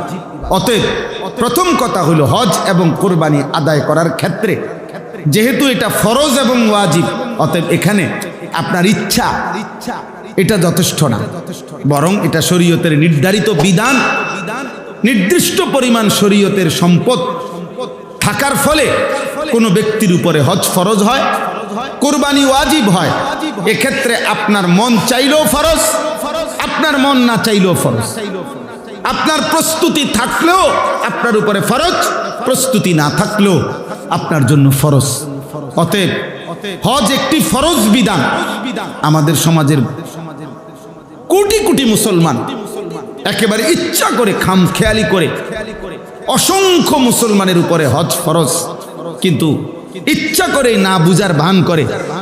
বাদুর যেমন দিনের বেলা আলো ফুটলে বাদুর চোখ বন্ধ করে রাখে, আলো সহ্য করে না। উট পাখি ঝড় তুফান দেখলে বালুর মধ্যে মুখ লুকাইয়া রাখে, ইচ্ছা করে সে ঝড় তুফান দেখতে চায় না। আমাদের অসংখ্য মুসলমান বুঝে শুনে, উনি জানে উনি যদি আলেমের কাছে হিসাব চায়, বুঝতে চায়, তাইলেই উনার উপরে হজ ফরজ হবে। এই জন্য উনি মোটেই এটা বুঝতে চায়। উনি জানে কোন আলেমে দ্বীনের কাছে যদি উনার সম্পত্তির হিসাব দেয় তাহলে জাকাত ফরজ হবে, জাকাত হিসাব আসবে। উনি ইচ্ছা করে এই জন্য এটা বুঝতে চায়। উনি জানে যে একটি ফ্যামিলির উপার্জনকারী যতজন, ওদের সম্পত্তির হিসাব যদি দেয় কোরবানি ওয়াজিব হবে। উনি এই জন্য মন চাইলে দিছে, ফ্যামিলির মধ্যে একজন ভাল লাগছে দিছে, মনে কইছে দিছে, মন চাইলে হজ করছে, বুড়া হইয়া অসল হইয়া উনি মনে করছে আর 3টা ফুট বিয়া দিছি, মেয়ে বিয়ে দিছি, বিল্ডিং করছি, ছেলেগুলো বিদেশ পাঠাইছি, এ দুনিয়ার সব কাম কইরা এবার মন চাইলে হজ করে, মন না চাইলে হজ করে না। আহা, এটা তো আপনার আমার মন চাওয়া চাইর বিষয় না, এটা তো ইসলামের একটি ফরজ বিধান। এটা তো খামখেয়ালি না, নফল দান বাবা, নফল দান। এটা হলো আপনার ইচ্ছার উপরে। আমি বলছি এই মাদ্রাসা লক্ষ লক্ষ কোটি কোটি টাকা দরকার, আপনারা দান করেন। কেউ 10 টাকা দিছেন, কেউ 10,000 টাকা দিছেন, কারণ এটা নফল। ঠিক আছে, কোনো অসুবিধা নাই। কেউ 100 টাকা দিছে, কেউ 1 লাখ টাকা দিছে। আমার মাদ্রাসায় আমি 2,67,00,000 টাকার জায়গা কিনছি, আলহামদুলিল্লাহ। আমার এই মাদ্রাসার মধ্যে কেউ একজন ভাই 30 লাখ টাকা দান করছে, একটা ছেলে 15 টাকা দান করছে, 10 টাকার একটা নোট আর 5 টাকার একটা পয়সা। তো 30 লাখ টাকা ওয়ালাটাও আমি মহব্বতের সাথে নিছি, 15 টাকার টাকাটাও আমি মহব্বতের সাথে নিছি। ঠিক আছে এটা, কিন্তু যাকাত তো এমন না। যাকাত তো শরীয়তের ফরজ বিধান, হজ তো শরীয়তের ফরজ বিধান, কুরবানি তো শরীয়তের ওয়াজিব বিধান। আল্লাহ নবী সাল্লাল্লাহু আলাইহি সাল্লাম বলেন, শরীয়ত নির্ধারিত যেভাবে, ওইভাবে যখন কারো উপরে হজ ফরজ হয়, কিন্তু সে হজ না করে যদি মৃত্যুবরণ করে, আল্লাহর কসম নবী বলছে ওই লোকটি হয় ফরজ হওয়ার পরেও যে হজ না করে মরলো, হয় ইহুদি হয়ে মরলো, নয় খ্রিস্টান হয়ে মরলো, মুসলমান হয়ে মরলো না। ফালিয়ামুত ইনশা ইয়াহুদিজ্ঞান ওয়া ইনশা নাসরানিজ্ঞান। কি সাংঘাতিক কথা বলে! এর চাইতে ভয়ঙ্কর আযাব, বিপদ আর কোন পাপের ব্যাপারে নবীজি বলেন, আর কোন পাপের ব্যাপারে বলেন। এই কথাটা নবীজি বলছেন হজের ব্যাপারে। ফরজ সত্ত্বেও যে হজ করলো না, মরে গেল, নবীজি বলেন এটা হয় ইহুদি মরলো, নয় খ্রিস্টান মরলো। ফালা আলাইহি আন ইয়ামুতা ইয়াহুদিজ্ঞান ওয়ালা নাসরানিজ্ঞান। আমি জানি না, নবীজি বলে আমি জানি না এটা কি ইহুদি মরলো না খ্রিস্টান মরলো, তবে এটা তো নিশ্চিত মুসলমান মরে না। কারণ নবীজি এটাও বলতো যদি, যে লোকটি কি মুসলমান হয়ে মরলো না ইহুদি হয়ে মরলো না খ্রিস্টান, আমি জানি না, এভাবে বলে না, বলছে হয় ইহুদি মরছে না খ্রিস্টান মরছে। আপনাদেরকে আমি একটা উদাহরণ দিই, যে কয়জন শুনতেছেন, বিশেষ করে যারা উপার্জন করেন, বালেক উপার্জনকারী, বিবাহিত হোক অবিবাহিত হোক, বিদেশি হোক দেশি হোক, যারা রোজগার করেন, আপনারা শুধু শুনেন একটা উদাহরণ, একটা বলি। মনে করেন একজন ব্যক্তি, তার কাছে নিজের বসত বাড়ি, যে বাড়িটাতে সে থাকে, এটার অতিরিক্ত কিছু জমি আছে, আলগা ক্ষেত, এতটুকু জমি আছে যে জমির কিছু অংশ যদি সে বিক্রি করে, তাইলে হজের টাকা আর হজে যে কয়দিন থাকবে ওই কয়দিন সংসারের মধ্যম পন্থায় পরিবারের খরচের টাকা হবে। আর বাকি যেটুকু জমি আছে ওইটুকু জমি দিয়া হজের থেকে ফিরে আসলেও তার সংসার চলবে। বুঝেন না? আপনি আরো বাংলা ভাঙ্গা কই। মনে করেন কোন ব্যক্তির কাছে বসত ছাড়া 10 শতক জমি আছে, 10 শতক ধরে নিলাম, একটা উদাহরণ দিলাম। এখান থেকে বর্তমানে হজ্জের একের মধ্যম মানের খরচ 6.5 লাখ টাকা। 6.5 লাখ টাকা হইলে অনায়াসে হজে যাওয়া যায়। 45 দিন আসা যাওয়া সব মিলাইয়া সর্বোচ্চ। তো এই 45 দিন বাবদ 6.5 লাখ টাকা, আর 45 দিনে বউ বাচ্চার সংসারের খরচের জন্য ধরে নেন 1.5 লাখ টাকা। আমি ধরলাম, কত হইল? 6.5 আর 1.5 লাখে কত? 8 লাখ টাকা। এই হলো কত? 8 লক্ষ টাকা। এখন ওই যে 10 শতক জমি, এই জমির থেকে মনে করেন এই লোকটার আছে দুইটা জিনিস, এই বসতটা আছে আর ওইখানে 10 শতক জমি আছে। আলগা ব্যবসাও নাই, দোকানও নাই, চাকরিও নাই, ফুতো বিদেশ নাই, আর কোথাও কোনো কামাই নাই, এই দুইটাই শুধু। বিটাটা আছে আর এই 10 শতক জমি চাষবাস কইরা হে খায়, সংসার চালায়। কথা বুঝছেন? আচ্ছা, এখন যদি 3 শতক জমি বিক্রি করে তো মনে করেন 3 লাখ টাকা করে, 3 3 9 লাখ। 4 শতক জমি যদি বিক্রি করে তাহলে 2 লাখ টাকা করে, ধরেন 4 দুগুণে 8 লাখ। আমি ধরলাম আর কি একটা। তাহলে এই 3 শতক জমি বিক্রি করে যে 9 লাখ টাকা হইল, এই 9 লাখ টাকা দিয়া হজের টাকা 1.5 মাসের সংসারের টাকা হয়নি? কথা বলে না? হয় কি না? আচ্ছা, লোকটি ফেরত আসার পরে, লোকটি দেশে হজ করে আসার পরে বাকি যেই 6 শতক বা 7 শতক জমি রয়েছে, এটা দিয়ে ইচ্ছে করলে তার পরিবারের সংসার চলবে। যদি এমন হয় তাহলে বেচারা তো এমনি কাম কাজ করে, আমি এটি বাদে দিলাম, এমনি তো রানী তার উপার্জন আছে, কোনো না কোনো কাম তো সে করে, এটি বাদ দিও। শুধু যদি ওই 7 শতক জমি দিয়া আসার পরে তার সংসার চলে, তাহলে নিশ্চিত শরীয়তের মাসআলা হইল খোদার কসম এই ব্যক্তির উপরে হজ করা ফরজ ফরজ ফরজ। এইটুকু সম্পদ বিক্রি করে যাও। যদি এমন ব্যক্তি হজ না করে মারা যায়, আল্লাহ রসুল বলছে আমি জানি না এটা হয় ইহুদি মরল না খ্রিস্টান মরল। এখন আপনাদের বলেন, এই চিন্তা করলে আমাদের সমাজের কি পরিমাণ মুসলমানের উপরে হজ ফরজ? কথা বলে না, বলে বুঝি 10 শতক জমি, আর নাই জমি, আর কামাই নাই, ফুদ বিদেশ নাই, ব্যাংকে টাকা সব বাদ দিলাম, তাহলে কি পরিমাণ মুসলমানের উপরে হজ ফরজ?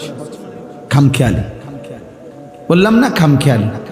আও অন্য 2টা মাইয়া বিয়া ধনের বাকি বাইক দুর্গ দুয়ার করছি না অন, হ্যাঁ আরো কদ্দুর জমি লো উন্নয়ন দিয়া 3টা ফুলা বিদেশ পাঠাইছি হবে মাত্র, আরো 2টা ফুট বাকি। এই সমস্ত বাজে কথা, এই কথাগুলোর সাথে হজ্জের কি সম্পর্ক? অপেক্ষায় আছে কিছু বুড়া মানুষ আছে এমন বদনসিব, এই বুড়া বয়সে আইসে এবার বলে গেলাম হইলে কার না মন না চায় যাইতাম, তো মনে কয় ও আজ এত বছর লাগাইয়া 4টা ফুট বিদেশ পাঠাইছি, তারারও যদি খোদা লো আইতো, তারা যদি বিদেশ আমারে হজে ফাটায় তাহলে গেলাম। আলাপ হেবডা আলাপ করে, হেবডা রসিক আলাপ করে, সাদোয়ানে বই আলাপ করে। এটা নিয়ে শরীয়তের মাসালা। যে হাতে 4 ফুটের 12 লক্ষ টাকা করে 48 লাখ টাকা ব্যবস্থা হইল, যেই হাতে একটা বিল্ডিং হইল, যেই হাতে জমি কিনলেন, যেই হাতে আপনি গত 60 বছরে এত কিছু করলেন, 60 বছরেও আপনি একবার হজ ফরজ। কোন মুসলমানের উপরে সামর্থ্য হলে একবার হয় হজ ফরজ, এরপরে যদি তার কাছে 1000 কোটি টাকাও থাকে আর কোনোদিন হজ ফরজ হবে না, আর লাগবে না, একবারই। বুঝি 60 বছরে মালিকের ঘরে যাওয়ার জন্য একবারও কলিজার মধ্যে ফিকির আসলো না? হায় মুসলমান, আল্লাহর ঘর দেখবার স্বপ্ন জাগলো না? যে নবীর নাম শুনলাম সেই ছোট্টবেলা থেকে 60 বছরে 40 বছরে বুঝি কোনোদিন সেই মদিনার রসুলের কাছে যাওয়ার দৃঢ় হৃদয়ে আকাঙ্ক্ষা জাগলো না? কোরআনুল কারীমের এখানে স্পষ্ট আছে, আল্লাহ তাআলা নিজে বলছেন লিয়াশহাদু মানাফিআ লাহুম। আল্লাহ বলছে বন্ধু, পৃথিবীর মানুষ যদি জিজ্ঞেস করে হজে আসবে কেন, আমার কোন বান্দা যদি বলে আল্লাহ নামাজ তো আমি বাড়িতে থেকে পড়লেই হয়, যাকাত আমি জাগাত থেকে দিলে হয়, রোজা আমি নিজ এলাকায় আদায় করলেই হয়, আমি তো এগুলো নিজের জায়গার থেকে করলে হয়, হজ্জের জন্য কেন আপনি আমারে এত দূর থেকে আপনার ঘরে নিয়ে যাবেন কেন? খোদার কসম আল্লাহ বলে লিয়াশহাদু মানাফিআ লাহুম। বন্ধু, এই কথাটা আমি মুখে বলবো না, বরং আমার বান্দাকে বলেন আসতে, ও আসলে আমি নিজ চোখে তার কল্যাণ, তার উপকারিতা আমি দেখাবো তাকে। লিয়াশহাদু অর্থ হলো সে যেন দেখে যায়, কাবায় আসলে কেমন হবে আল্লাহ যেন বলে আয়েশা দেখো, আমার ঘরের চারদিকে ঘুরলে কেমন লাগবে আল্লাহ বলেন এসে দেখো, হাজরে আসওয়াদ দেখতে কেমন আয়েশা দেখো, মাকামে ইব্রাহিম দেখতে কেমন আয়েশা দেখো, সাফা মারওয়ায় ঘুরতে কেমন আয়েশা দেখো, মিনা আরাফা মুজদালিফায় কলিজা কেমন হয় আল্লাহ বলেন বান্দা আয়েশা দেখো, আমি আসলেই দেখাবো, মুখে বলবো। লিয়াশহাদু মানাফিআ লাহুম, কল্যাণ যেন সে দেখে যায় আয়েশা। ওই কলিজা কি কলিজা, যে কলিজায় মালিকের ঘরের কথা মনে পড়ে না। ওই চোখ, আমি তো সবসময় বলি, প্রত্যেক বছর এটা আমি বলি, যেই চোখ কালো গিলাফের ওই কাবার মালিকের ঘর দেখে নাই, যেই চোখ মদিনার রওজার সবুজ গম্বুজ দেখে নাই, আরে বেটা তুমি কিছুই দেখো নাই, তোমার চোখে নাই বেটা, চোখে নাই বেটা, তুমি জীবনে কি দেখলাম? বাকি পৃথিবী না দেখলেও তো দুনিয়া ভোগ করা যাইতো। অন্ধ মানুষও তো দুনিয়া ভোগ করে। অন্ধ যারা, অন্ধ জন্ম অন্ধ, তারা দুনিয়া খায় ঘুমায় না? কথা বলে না? অন্ধ মানুষ বিয়া করে না? অন্ধ মানুষের বাচ্চা কাচ্চা হয় না? অন্ধ মানুষের বাইক বিল্ডিং হয় না? দুনিয়া ভোগ করার জন্য তো চোখ না থাকলেও চলত। বুবা মানুষও তো বিয়া শাদী করে, বুবা মানুষেরও তো গদ্দুয়ার হয়, বুবা মানুষও তো পেশাব পায়খানা করে। বধির কানে শোনে না যে, তারও তো দুনিয়া ভোগ করে। সে যে চোখ আল্লাহ দিলেন, ওই চোখে মালিকের ঘর দেখবেন না কেন? এই জন্য আজকে আপনাদের কাছে এই হজ্জের মৌসুমে আমি গুরুত্ব দিয়ে বললাম, আপনাদের প্রত্যেকের জিম্মাদারি, একটা সহজ জিম্মাদারি, সহজ জিম্মাদারি, আপনারা আপনাদের সম্পত্তির হিসাব কোন আলেমে দ্বীনের কাছে পেশ করা। এটা বলা হুজুর আপনার সম্পদ নিবে না, আপনার জমি কেউ নিবে না, আপনি শুধু হিসাব বলেন, হুজুর আমার ফসলি জমি এতটুকু, আমার ব্যাংকে টাকা আছে এত, আমার উপরে হজ ফরজ কিনা আমনে আমার বুঝা বলেন, খালাস। এটা সহজ সমাধান। নাম জিগাবে না। এমন ছেয়ানা মনে করছে মাথা নিচের দিকে নোয়া গেলে গা মসজিদতে ছেড়ে গেছে। হ্যাঁ, শুধু একটা মাসালা আছে, চিৎকার দিয়া জিঙ্গায়, ও একেবারে মসজিদের বারিন্দার থেকে জিগায়। রমজানের প্রথম রমজান, হুজুর কিতা ফেতরা কত কইয়া দিয়েন মাইকি। হ্যাঁ, ছেয়ানা জানে যে হুজুরের আব্বাও যদি চেষ্টা করে সর্বোচ্চ 110 টাকার বেশি কই তারতো না। হিসাব বুঝছেন? তার অসুবিধা কিতা? মানুষ 6 জনের ফেতরা আইব 650 টাকা। এটা যদি মাইক দিয়েও কয়, এটা যদি একেবারে মাইকিং করেও দেয়, সমস্যা কি? টিয়া 650 না। এই ছাড়া আর অন্য বিষয়ে কোনো আলাপ নাই। শুধু দেখবেন রমজান আসলে কি জিগায়, হুজুর এই বছর ফেতরাটা কত? বাপরে, জুনায়েদ বাগদাদি এত বড় মুত্তাকি, ফেতরা দিতে বিল্লাহ। হ্যাঁ, মানে ব্যস্ত। এটা একবারে খুব গুরুত্ব দিয়া এটা আদায় করে। কারণ যে 110 টাকা দেয়, আহা আফসুস। অথচ কোরআনুল কারীমের মধ্যে আল্লাহ তাআলা বলছে কিয়ামতের দিন যে যাকাত আদায় করবে না, খোদার কসম আল্লাহর কোরআনে আল্লাহ বলছে তার সম্পত্তিগুলো গোলাকার ফুটবলের মতো গোল বানাইয়া জাহান্নামের আগুনে পোড়াবে। এরপরে ওই আগুনের গোলাকার কুণ্ডুলি বলের মতো সম্পত্তির এই আগুনের গোলা দিয়া তার কপাল এবং কোমর এবং পিঠ, এই 3 জায়গায় হাসরের ময়দান যতক্ষণ চলবে ততক্ষণ দাগ লাগানো হবে। ইয়াউমা ইউহমা আলাইহা ফি নারি জাহান্নাম ফাতুকওয়া বিহা জিবাহুহুম ওয়া জুনুবুহুম ওয়া যুহুরুহুম। হাসরের ময়দান কতক্ষণ? কথা বলেন, হাসরের ময়দান কতক্ষণ? 3 ঘন্টা, 3 দিন, 30 দিন, 50 আলফ সানা, 50,000 বছর। কতদিন? এটা কোরআন শরীফের আয়াত, সরাসরি কোরআনের আয়াত। 50 আলফ সানা, 50,000 বছর। আল্লাহ আমাকে মাফ করে দেন। বলেন ভাই, আমার বাপ। অতএব কতটা গুরুত্বপূর্ণ যাকাত, আপনার হিসাব নেওয়া জরুরি। লক্ষ লক্ষ মহিলাদের উপরে কোরবানি ওয়াজিব, প্রতিনিয়ত কোরবানি ওয়াজিব। কোরবানির 3 দিন কারো কাছে যদি প্রয়োজনের অতিরিক্ত 52.5 বড়ি রূপার সমপরিমাণ টাকা থাকে, তার উপরেই কোরবানি ওয়াজিব। আমি আজকেও মাগরিবের আগে জিগাইছি আমার পরিচিত স্বর্ণকারের কাছে, 2 দিন পর পরে জিগাই, আজকেও জিগাইছি। 3600 টাকা 1 ভরি রূপা, 1,90,000 টাকা 52.5 বড়ি রূপার দাম। তাহলে কোনো মহিলার মনে করেন 1 বড়ি স্বর্ণ আছে, মহিলার ব্যক্তিগত 10,000 টাকা আছে জমা, এই 2টা একত্র করিলে ঈদের দিন যদি 1,90,000 টাকা দাম হয়, খোদার কসম এই মহিলার উপরে কোরবানি ওয়াজিব।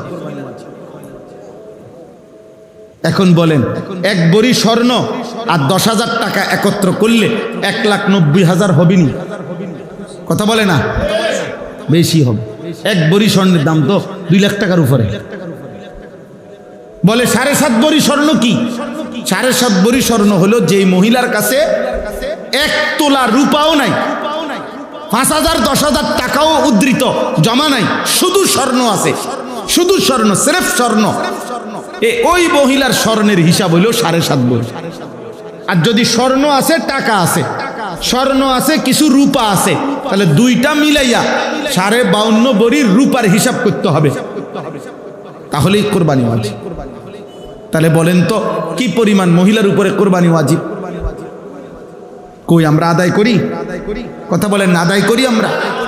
কি পরিমাণ পুরুষের উপরে করব?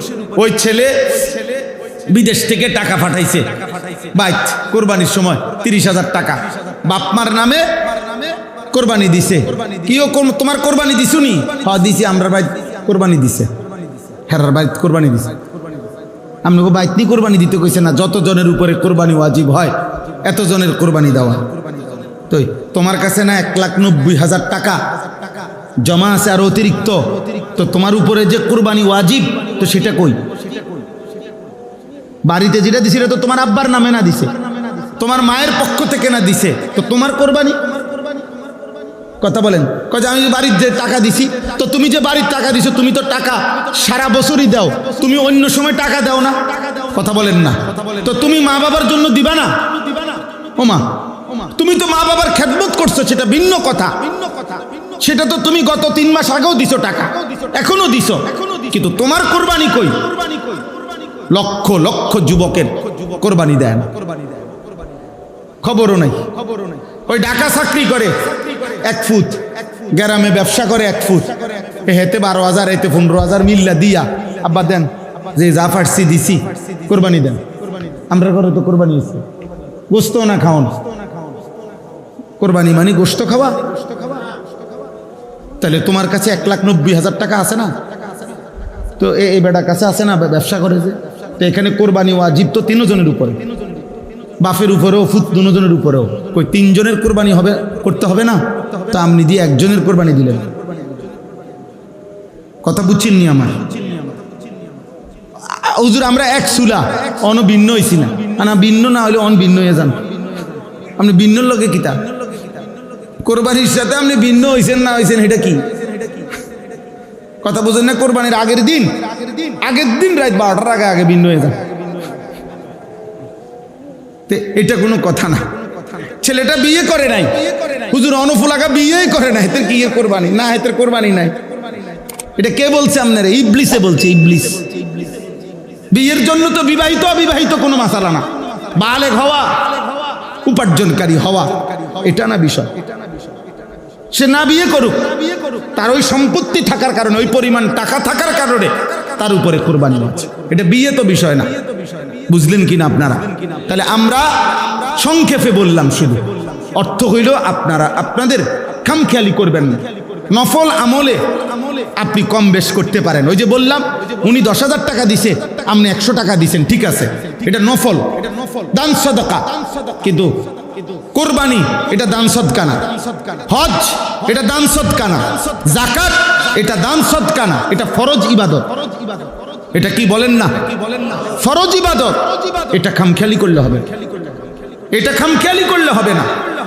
আল্লাহ আমাদেরকে বুঝ দান করে। অতএব এই শেষ আমার কথা। আমি 2টা কথা বললাম।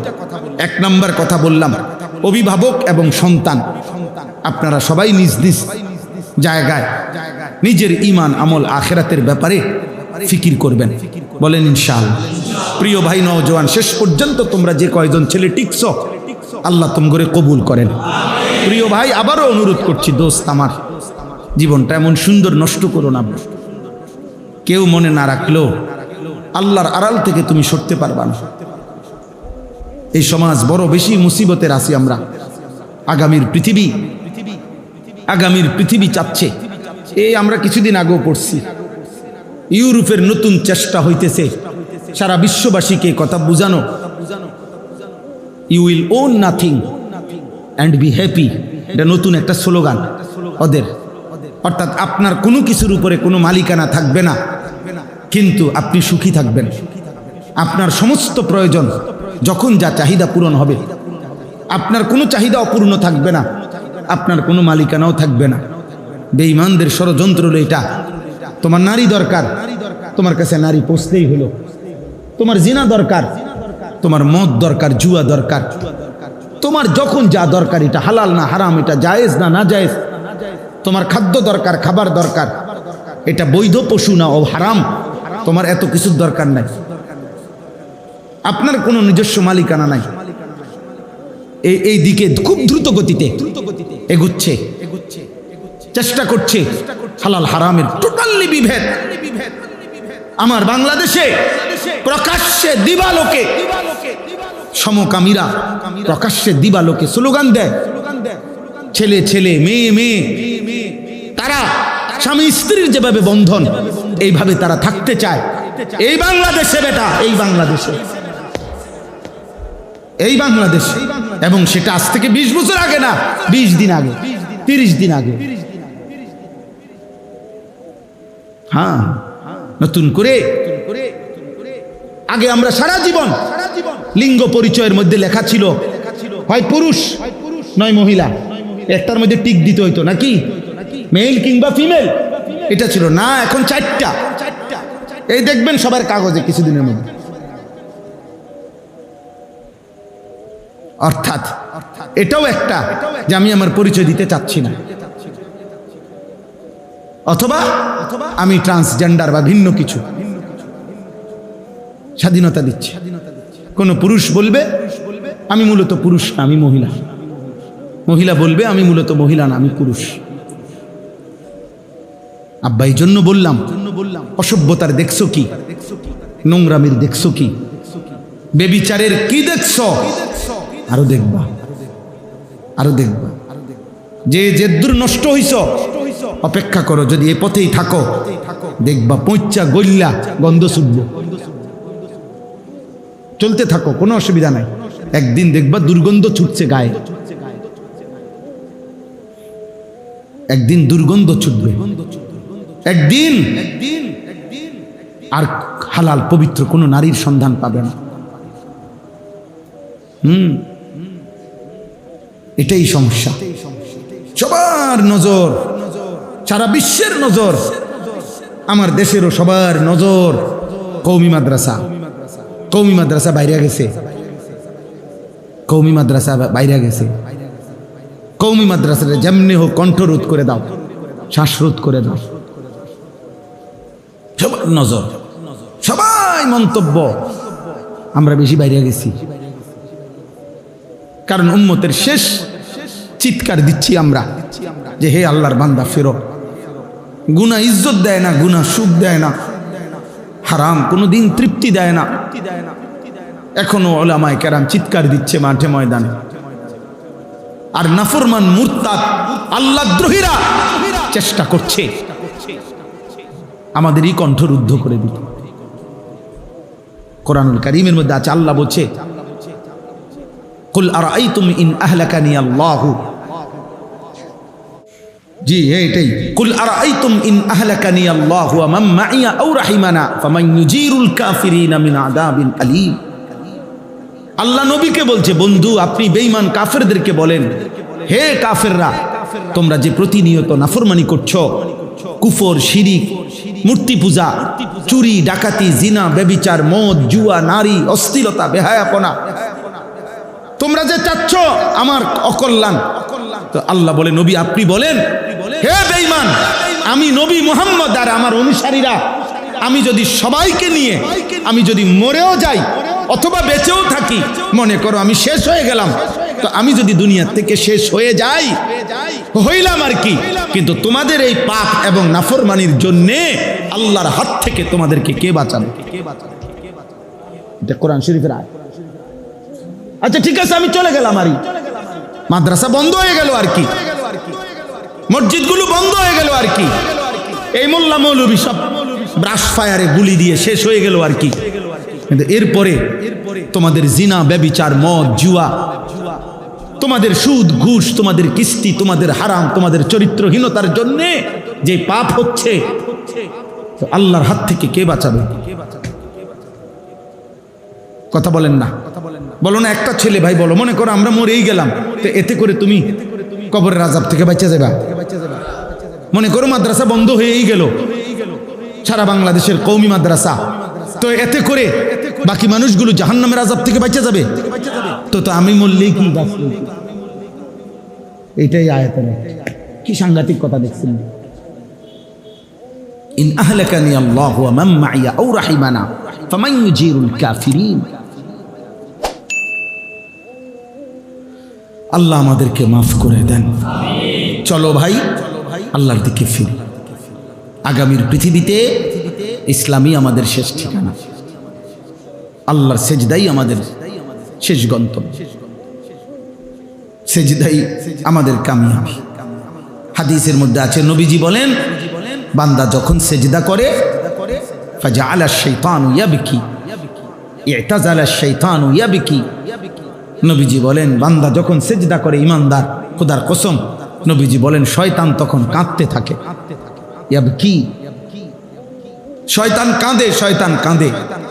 কেন? নবীজি নিজে বলছে, শয়তান তখন বলে হায় হায় আল্লাহর বান্দা, এটা সেই সেজদা যে সেজদাটি না দেওয়ার কারণে আমি চির বিতাড়িত হইলাম। এটাই সেই সেজদা যা দেওয়ার কারণে তুমি এখন আল্লাহর প্রিয় হয়ে গেল। ওই সেজদার দিকে তাকাইল। এটাই তো নিয়ম। মানুষ পিছনের কথা মনে পড়ে। আমি আজ থেকে 20 বছর আগে কুমিল্লা মুরাদনগর, আমি এক জায়গায় রাত্রেবেলা মাহফিলে যাওয়ার সময় আমার ডাকাইতে ধরছিল, বুঝছেন, সিএনজিতে তখন মাহফিলে যাইতেছিলাম, আর যাইতে পারি নাই ওই মাহফিলটাতে।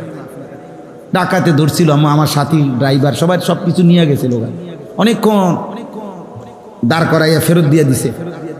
যাই হোক, তো ওই জায়গায় এই রাস্তাটা দিয়া পরবর্তীতে আজকে 20 বছর পরেও আমি ওই দিক দিয়ে তো প্রায় সময় মাহফিলে যাই, এখনো গেলেই আমার সাথে গাড়িতে যারা থাকে, আমি একবার হইলো এটা কই, ওই জায়গা আমার ডাকাতি ধরছিল, ওটা আমার দেখলেই মনে পড়ে।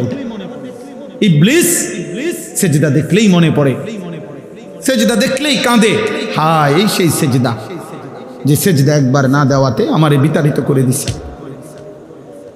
এটাই সেই সেজদা যে সেজদা দেওয়াতে আল্লাহর এই বান্দা আল্লাহর প্রিয় হয়ে গেছে। এজন্য সেজদাবিহীন যুবক, তোকে নিয়ে শয়তান খুশি থাকে, আর সেজদাওয়ালা যুবক, তোকে নিয়ে তোর রব খুশি থাকে। এজন্য চলো সেজদা দেব ইনশাআল্লাহ, 5 ওয়াক্ত নামাজ পড়বো ইনশাআল্লাহ, আল্লাহ তাআলা কবুল করে নেন। এই মাদ্রাসা কেমনে দোয়া করলে এগুলা হয়ে যাবে আমি তো বুঝি না, বাকি হয়ে যাবে ইনশাআল্লাহ, হবে ইনশাআল্লাহ। ইখলাস থাকলে, তাকওয়া থাকলে, গুনাহমুক্ত পরিবেশ থাকলে ইনশাআল্লাহ হবে, ইনশাআল্লাহ। এই পৃথিবীর অসংখ্য জামিয়া মাদ্রাসা যেখানে হয়তো প্রতিষ্ঠাতারা কবরে চলে গেছে, উদ্যোক্তারা কবরে চলে গেছে, কিন্তু সেখানে হাজার ফুল ফুটছে। দারুল উলুম দেওবন্দ সেদিন একটি গাছের নিচে একজন ছাত্র আর একজন উস্তাদ নিয়ে একটি ডালিম গাছের নিচে আজ থেকে 160 বছর আগে শুরু হয়েছিল দারুল উলুম দেওবন্দ মাদ্রাসা, আমাদের এই কওমি মাদ্রাসার প্রথম মাদ্রাসা। আজকে 160 বছর ধরে সারা পৃথিবীময় হাজার হাজার লাখো কওমি মাদ্রাসা আছে। চারিদিকে এই গাছের শাখা ছড়িয়ে আছে, ওনারা জানতেনও না এতটুকু ছড়াবে, আল্লাহ চাইছেন তো ছড়ায় গেছে। এজন্য ইনশাআল্লাহ আমরাও দোয়া করি এই ইব্রাহিমিয়া রজবিয়া এই মাদ্রাসাটি আল্লাহ তাআলা কবুল করে নেন, আল্লাহ তাআলা এই মাদ্রাসার সমস্ত জরুরত পূরণ করে দেন। আপনারা ছেলের আব্বা, তোমরাও দিও আব্বা, যেই দিক করছে মহব্বতে দ্বীনের জন্যই করছে, যেমনি হোক এই পর্যন্ত হইছে। অবাক করা বিষয়, একটি গ্রামে এতটা নিভৃত এলাকার মধ্যে এত বড় সুন্দর ভবন হইতেছে, আল্লাহ চাইতো একদিন হবে। এই জন্য প্রত্যেকটা ছেলে আব্বা তোমাদের কাছে অনুরোধ করি, দিল খুলে প্রতিনিয়ত দান করো। 100 টাকা দিয়ে, 1000 টাকা দিয়ে, 500 টাকা দিয়ে, বয়স্ক বাবা চাচারা যেই মাদ্রাসা করুক, মনে করেন এই কোনোদিন আপনার নাম স্মরণ করলো না, ওরা চিনলো না আপনার 500 টাকার কারণে, হয়তো আপনার চিনেও নাই, কিন্তু খোদার কসম আসমানওয়ালা রব যার সন্তুষ্টির জন্য দিছেন তিনি চিনবে, কথা বলে না। আল্লাহ ভুলবে কোন দিন? আল্লাহ ভুলবে কোন দিন? কোনদিন। আল্লাহ ভুলবে কোন দিন? কোনদিন, কোনদিনও। আল্লাহ তাআলা বলছে যেন একটি চারা লাগায় রাখো, আমি সেটাকে 100 দানা বানাবো, 100 দানাকে 700 দানা বানাবো, 700 দানাকে বাড়াইতে থাকবো। কিয়ামতের দিন দেখবা একটি ছোট্ট নুড়ি মানে একটি পাথরের কণা একটা হিমালয় পর্বত সমান নেকি হয়ে গেছে। কামাসালি হাব্বাতিন আমবাতাত 7 সানাবিল ফি কুল্লি সুম্বুলাতিন 100 হাব্বা। এজন্য প্রতিনিয়ত এক মুমিনের সিফাত মনে রাখবেন, এটা একজন ইমানদারের বৈশিষ্ট্য, প্রতিদিন নামাজ পড়বে, প্রতিদিন দান সদকা করবে, কম হোক 1 টাকা হোক 100 টাকা হোক। আল্লাহ আমাদেরকে তৌফিক দান করেন। আল্লাহ তাআলা এই মাদ্রাসা কবুল করে নেন। আপনারা আপনাদের হজ, কুরবানি, যাকাত উপযুক্ত আলেম থেকে আপনাদের সম্পত্তির হিসাব দিয়ে আপনারা জেনে নেওয়ার চেষ্টা করবেন। আমরা দিল থেকে বললাম, আমরা শুনাইলাম, এরপরে যদি কদর না করেন, মূল্যায়ন না করেন, এই কথা কোনো অসুবিধা নাই। হাসরের ময়দানে আপনিও থাকবেন, আমরাও থাকবো। আপনি যখন বলবেন আল্লাহ আমি বুঝি নাই, তখন আমি বলবো আল্লাহ আমি বলছি। আমলনামা খোলেন, এই ডাকাতের আমলনামা খোলেন। 2026 সাল মে মাসের 8 তারিখ আপনি খোলেন, পৃষ্ঠা খুলেন, তখন তো পৃষ্ঠার মধ্যে হিসাব আইব আমরা আপনারে শুনাইছি। আসবে কি না? আল্লাহ আমাদেরকে তৌফিক দান করেন। এরকম নতুন নতুন ইসলামিক ভিডিও পেতে আমাদের চ্যানেলটি সাবস্ক্রাইব করে আমাদের পাশে থাকুন। ধন্যবাদ।